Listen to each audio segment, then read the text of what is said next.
Welcome to જય માનપુણા kitchen. હું લાબી આહિર આપશો અને મારા જય દ્વારકાધીશ. તો આજે હું તમારી સાથે શેર કરીશ એકદમ ક્રિસ્પી અને ફૂલેલી એવી બટેકા પૂરી. તો તમે બટેકા પૂરી તો ઘણી વખત બનાવી છે, પણ જો તમે આ રીતે એકવાર બટેકા પૂરી બનાવો ને તો તમે વારંવાર આ જ રીતે બનાવવાનું પસંદ કરશો. તમે જો મારી ચેનલ પર નવા હો અને હજી સુધી સબસ્ક્રાઇબ ન કરીએ તો પ્લીઝ જય માનપુણા કિચનને સબસ્ક્રાઇબ કરી દેજો, વિડીયોને એક લાઈક જરૂર કરજો અને વધુમાં વધુ શેર કરજો. તો ચાલો હવે આપણે બનાવી લઈશું બટેકા પૂરી. તો બટેકા પૂરી બનાવવા માટે અહીંયા અમે 3 નંગ જેટલા બટેકા લીધા છે. તેને સાલ ઉતારી અને સરસ રીતે વોશ કરી નાખ્યા છે અને પાણીમાં રાખ્યા છે. તમારે જો જેટલી ક્વોન્ટિટીમાં બટાકા પૂરી બનાવવાની હોય ને એટલા બટેકા તમે લઈ શકો છો. બટાકા પૂરી બનાવતી વખતે આપણે ખાસ ધ્યાન એ રાખવાનું છે કે બેટર છે ને તે પતલું ન રહી જાય, થીક રહેવું જોઈએ. અને જે આપણે જ્યારે બટેકા પૂરી ફ્રાય કરીએ છીએ ને ત્યારે મમરી જેવું ન વધારે પડે એનું ખાસ ધ્યાન રાખવાનું. અને બટેકા પૂરી છે તે પોચી ન રહી જાય એનું પણ ખાસ ધ્યાન રાખવાનું. સ્ટીપ નાની છે પણ જરૂરી છે, આ ખાસ તમે ફોલો કરજો. તો પહેલાં તો આપણે આ બટેકાની વેફર પાડવાની છે. જુઓ, આ રીતનું તમારે વેફર પાડવાનું મશીન લઈ લેવાનું. જો તમારી પાસે આ રીતનું મશીન ન હોય તો તમે ચાકુ વડે પણ બટેકાની પતલી પતલી સ્લાઇસ કાઢી શકો છો. અત્યારે તો આ મશીન વડે જ તે વેફર પાડું છું. જો આ રીતે આપણે બટેકાને કસતા જઈશું અને વેફર પાડતા જઈશું. જુઓ, બની છે ને સરસ મજાની, ન પતલી ન જાડી, એકદમ મીડિયમ સાઇઝની.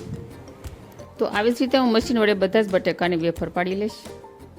તો જુઓ, તમે જોઈ શકો છો અહીંયા બધા જ બટેકાની વેફર સરસ મજાની પડી ગઈ છે.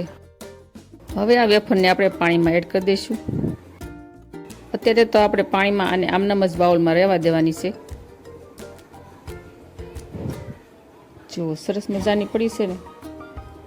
હવે આને આપણે સાઈડમાં મૂકી દઈશું અને આપણે બેટર તૈયાર કરી લઈશું. તો બેટર માટે મેં અહીંયા 1 કપ શેણાનો લોટ લીધો છે.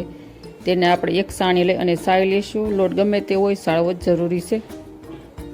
લોટ સાળવાથી શેણાની લોટમાં ગોટી ન રહે અને સરસ રીતે બેટર આપણું બને. જુઓ, અહીંયા આપણે શેણાનો લોટ સાળી નાખ્યો છે.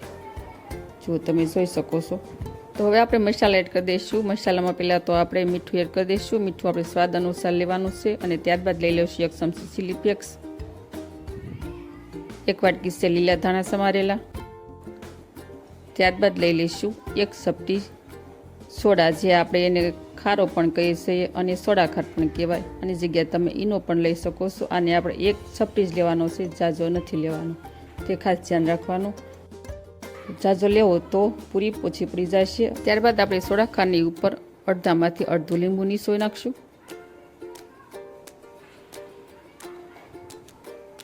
ને 1 ચમચી જેટલો આપણે લઈ લઈશું રોટલીનો ઝીણો લોટ. તમે રોટલીના લોટની જગ્યાએ ચોખાનો લોટ પણ લઈ શકો છો. આના રોટલીનો લોટ એડ કરવાથી પૂરી એકદમ ક્રિસ્પી બને છે અને તેલ છે તે 1 જપ ઓછું કરે છે, મતલબ તેલ ઓછું પીવે પૂરી. લોટનું બેટર તૈયાર કરવા માટે અહીંયા મેં 1 કપ પાણી લીધું છે. આપણે પાણી થોડું થોડું એડ કરતા જઈશું અને લોટને ફેટતા જઈશું હાથ વડે લોટને ફેટવાથી હવાના કણ ભરાય છે અને બેટર બહુ સરસ બને છે. તો હવે આપણે થોડું થોડું પાણી એડ કરતા જઈશું અને એ રીતે આપણે બેટર તૈયાર કરી લઈશું. બેટર બહુ પતલું ન થઈ જાય તેનું ખાસ ધ્યાન રાખવાનું.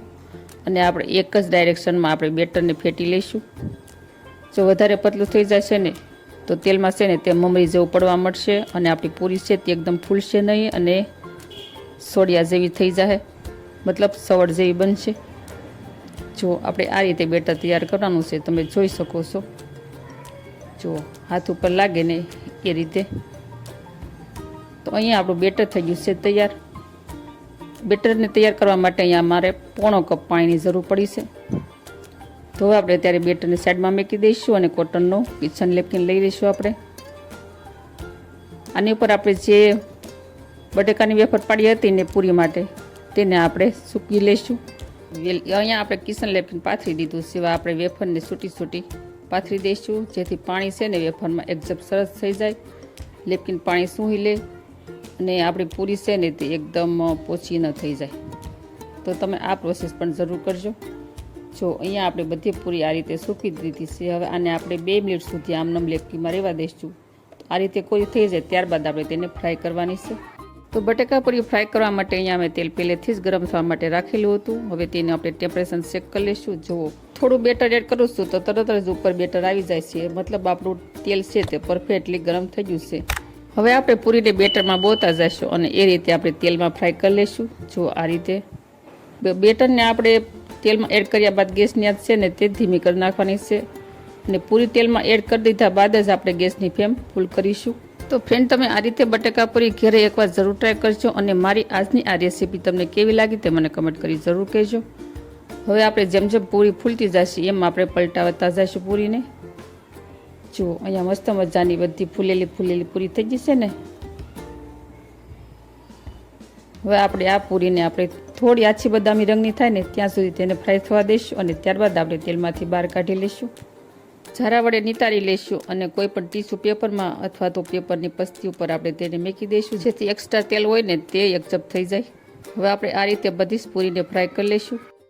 તો જુઓ, અહીંયા આપણી એકદમ ક્રિસ્પી અને ફૂલેલી બટેકા પૂરી થઈ ગઈ છે તૈયાર. અને તમે ટમેટા કેસબ અથવા ગ્રીન ચટણી સાથે તમે ખાઈ શકો છો. બહુ સરસ ટેસ્ટી લાગશે. તો આવી જ નવી રેસીપી શીખવા માટે જય માનપુણા કિચનને સબસ્ક્રાઈબ કરી દેજો, વિડીયોને એક લાઈક કરજો અને વધુમાં વધુ શેર કરજો. આવજો, ફરી મળીશું નવી જ રેસીપી સાથે. ત્યાં સુધી થેન્ક યુ. જય દ્વારકાધીશ, જય સિયારામ એન્ડ ધન્યવાદ.